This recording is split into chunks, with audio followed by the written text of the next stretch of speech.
Hello, everybody. My name is Jax James. I am the Executive Director for Texas NORML, and welcome to our February live stream. As I'm sure you have seen in the news, there has been some stuff going on.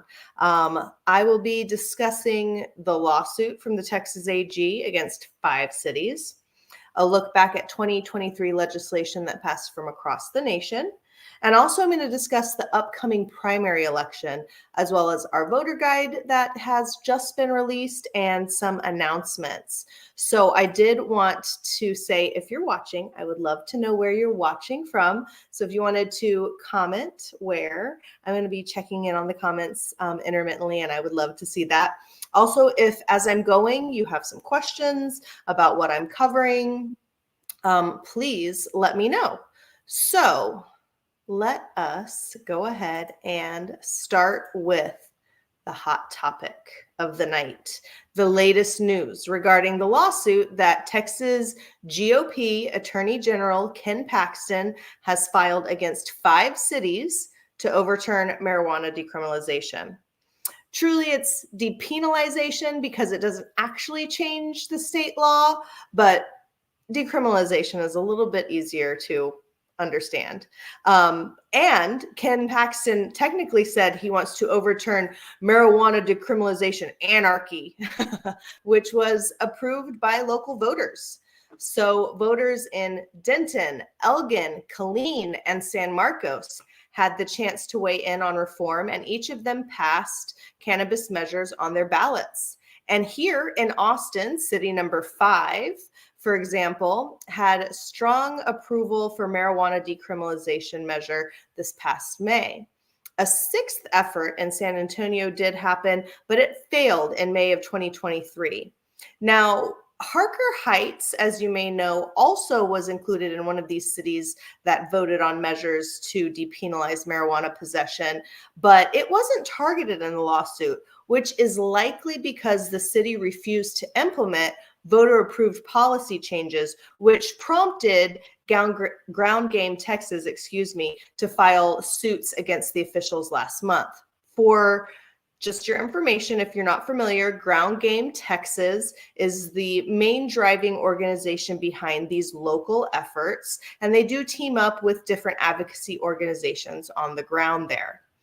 So citing state statute, and constitutional provisions, Paxton argues that this prevents localities from enacting laws that conflict with statewide policy. Paxton said in a press release on Wednesday that he will not stand idly by as cities run with pro-crime extremists deliberately violating Texas law and promoting the use of illicit drugs that harm our communities.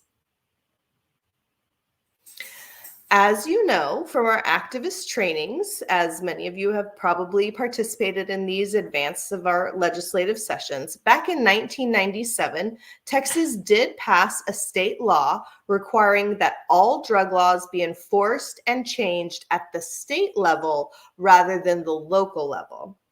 The leaders of the local initiatives, Ground Game Texas, argue that because these are home rule cities, these cities are given authority to set local law enforcement priorities. Home rule, which is granted by state constitution or statute, allows local governments to operate with some autonomy under specific conditions, delineating separate realms of authority for each level of government.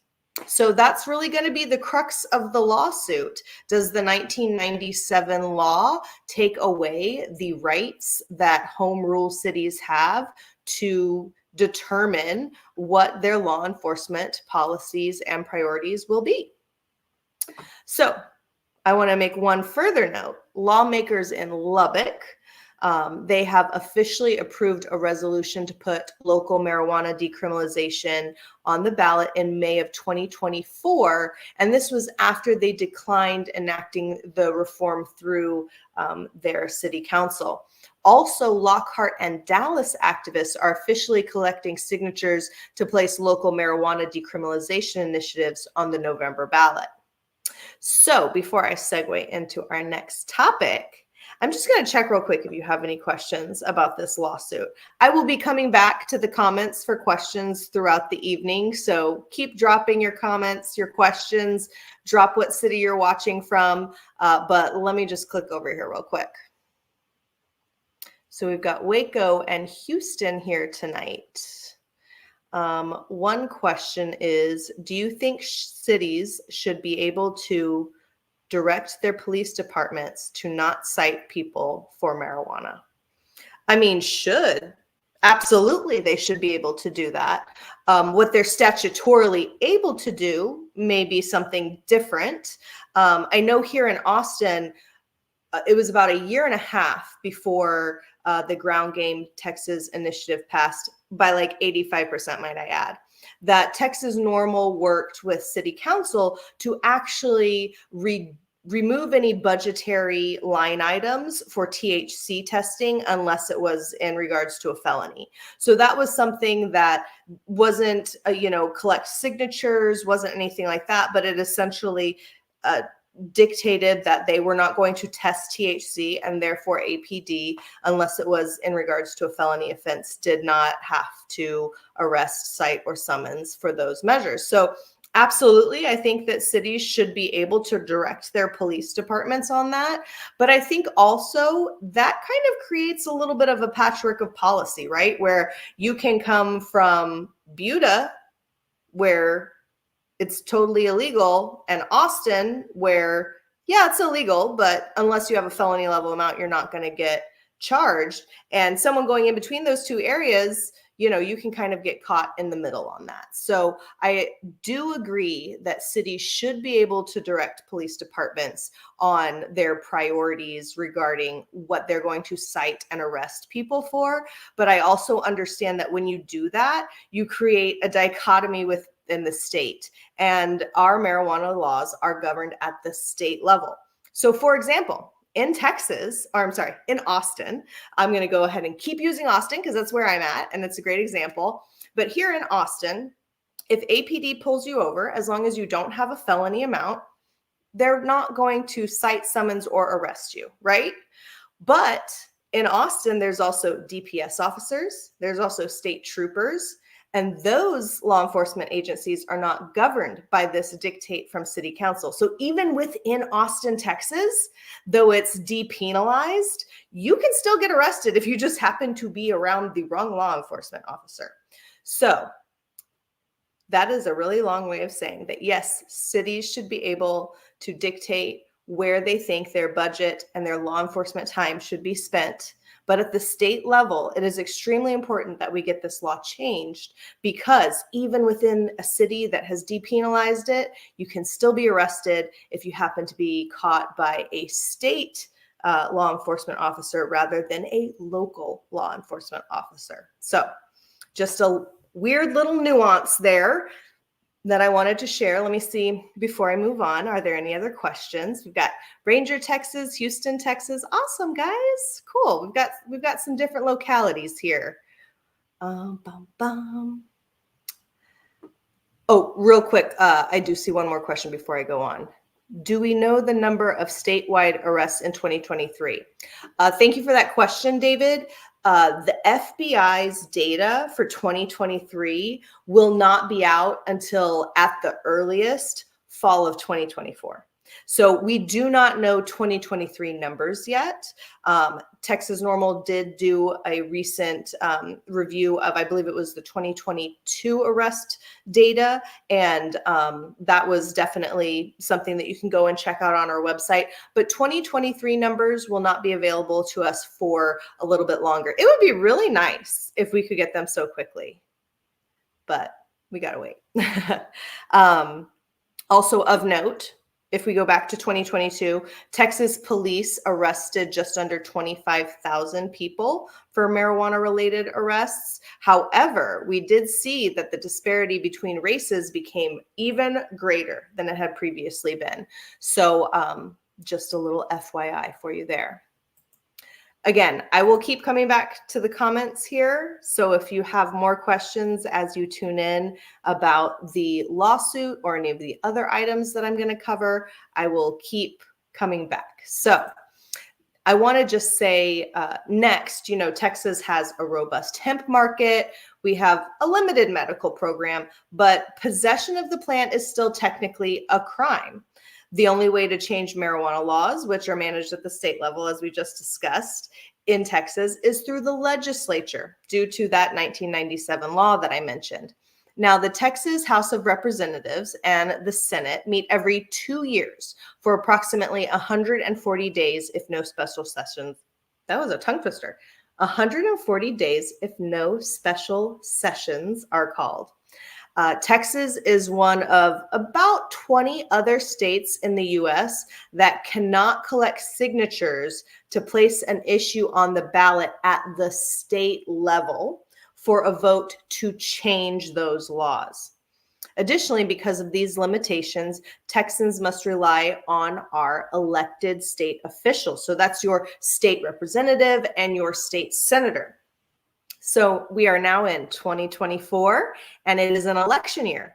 And in Texas, the primaries really could be considered the most important election, since many of our districts are so gerrymandered that, in all honesty, there's only a few competitive races. Therefore, the primary election is normally the election that determines who will serve that district.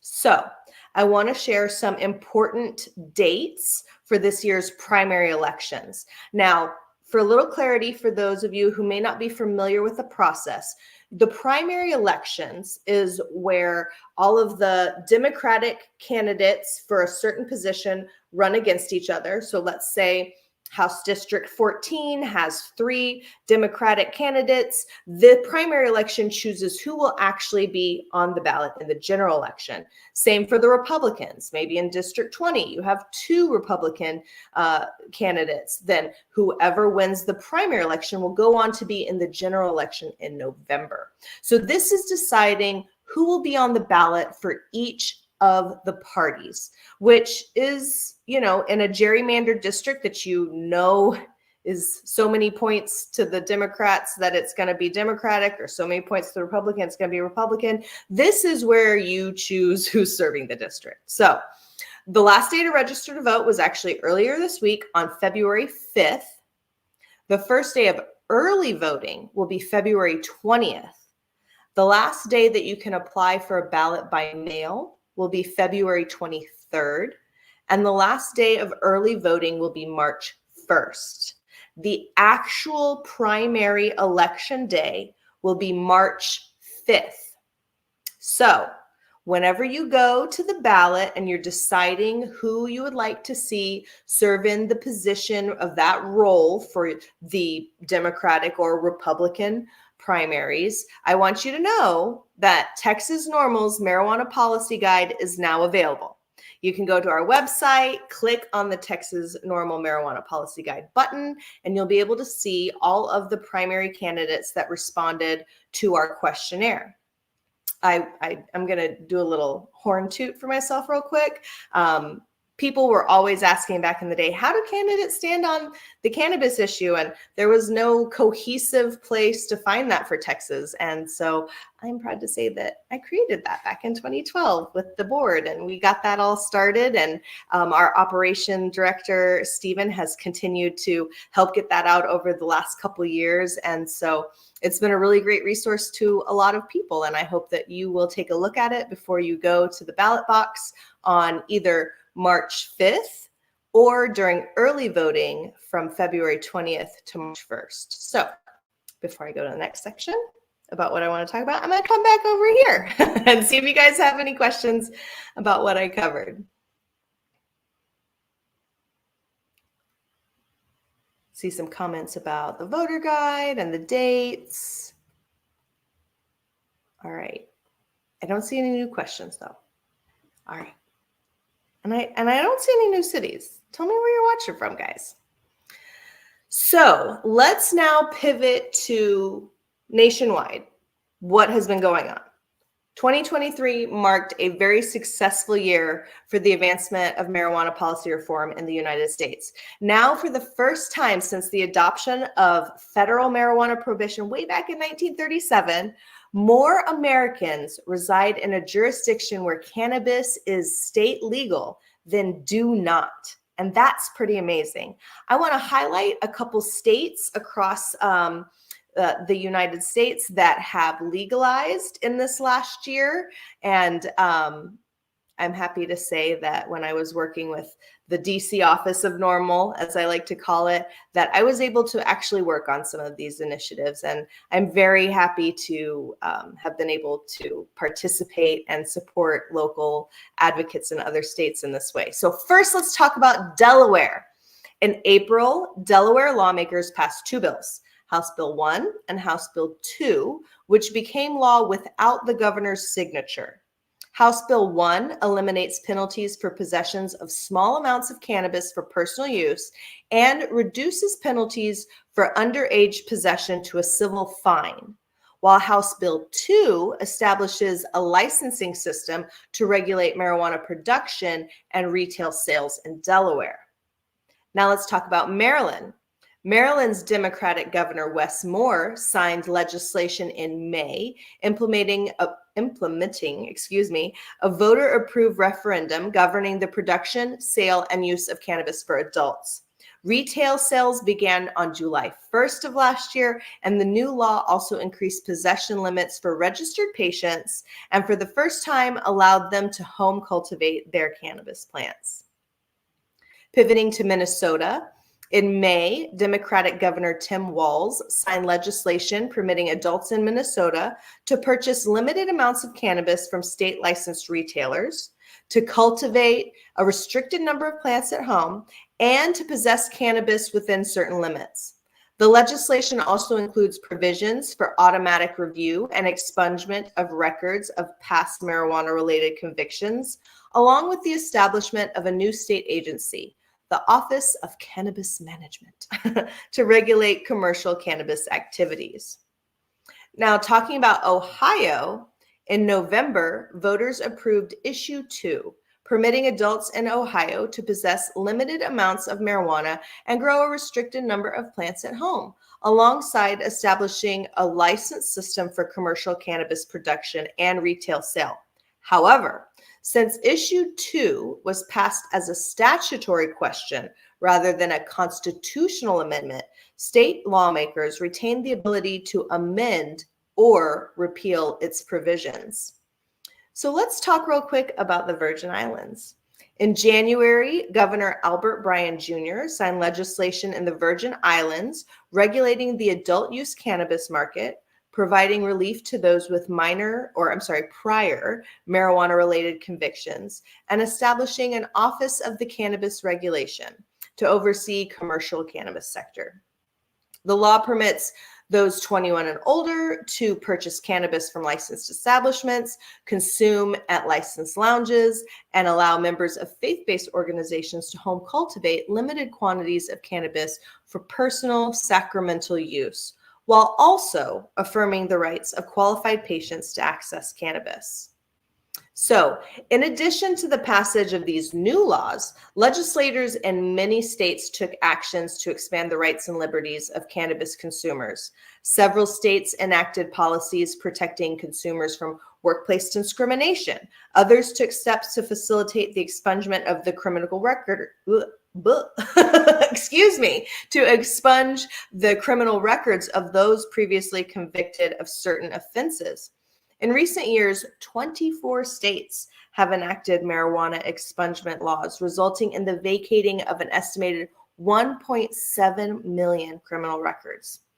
10 states and the District of Columbia have passed laws prohibiting employers from firing or refusing to hire employees who consume cannabis in their off hours. Additionally, lawmakers continue to pass legislation expanding patients' access to medical cannabis. This year, Kentucky became the 38th state to enact a regulatory framework regulating the production and dispensing of medical cannabis products to authorized patients. Other states have also amended their laws to provide patients with increased access to medical marijuana or expand the pool of patients who may use these medicines. This legislative progress illustrates the state lawmakers are growing more responsive to public demand for meaningful cannabis policy. According to a recent poll, 7 in 10 Americans believe that the use of cannabis should be legal. And NORML believes that public and political support for legalization and related legislative changes in marijuana laws will continue to grow in 2024 and beyond. So lots of good things happening across the country, which is really awesome for us. So let me come back over here to the comments and see if you guys have any questions before I keep going. Hello. Awesome. Oh, we got a couple more people saying they're watching from Houston. That's cool. Welcome, guys. Okay. A few announcements that I want to cover.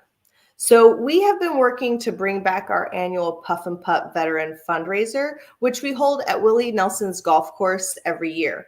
We had planned to do it this April. However, unfortunately, we will have to postpone the event. So stay tuned for a new date. We are definitely looking forward to being back at Willie's, enjoying music, good food, shopping, either, ball golf or regular golf, as people call it, and disc golf. So we are definitely hoping to get that started. Not sure of the new date. We will work with Willie's team and some great allies that we found in the disc golf realm to secure a new date and let you guys know. So with that announcement underway, my final announcement for the night is that I have personally been involved in cannabis law reform since 2005. You guys, saying that out loud. But back in 2005, I started volunteering with Texas NORML, back when, if you guys remember, Josh Schimberg was executive director. And in the years that have occurred since 2005 and now, I've served as volunteer coordinator, legislative director, deputy director, and now as executive director since 2015. And during that time, I also was able to work for NORML's DC office, as I like to say, as the state policy advisor for about a year and a half. As many of you know, recently I was offered a really wonderful opportunity. And last June, I did take advantage of it and therefore stepped away from my work as state policy advisor for the DC office. I've recently been working with the Texas NORML team over the last few months to work on my transition out of executive director role. And I want to announce and let everyone know that Betty Williams will be taking over the role of interim executive director in March. So this will be my last live stream I will get to host with all of you, but it's not goodbye. I will still be around in a supportive advisor role. I still plan to be tracking legislation, and I hope to continue to give testimony up at the Capitol, but I will no longer be serving as the executive director of Texas NORML come next month. So it's been a really wild ride, you guys. 19 years with Texas NORML, and I have really loved every minute of it. And I have learned a lot about myself and a lot about the people of Texas. And you guys, I learned a lot about the political system. A lot.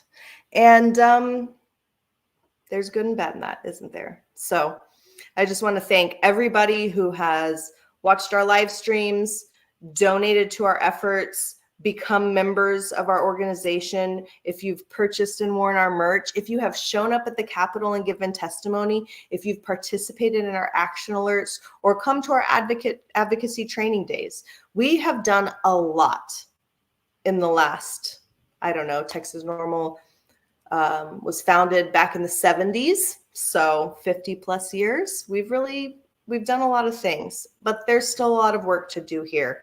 And so I hope that each of you guys will double down this year and really make sure that you are letting your friends and neighbors know about the Texas NORML Voter Guide, making them aware of when and where they can go to vote, and participating in the following legislative session, January 2025 it's a year away, but man, it goes fast. So thank you so much to everyone for all that you've done to support Texas NORML and thereby also supporting me. So it's been a really great 19 years, and I'm looking forward to participating, but in a different way. So thank you all for tuning in tonight. We will have the live stream posted, as well as a blog with all the things that I covered with links so that you can get all that information. And thanks, everybody.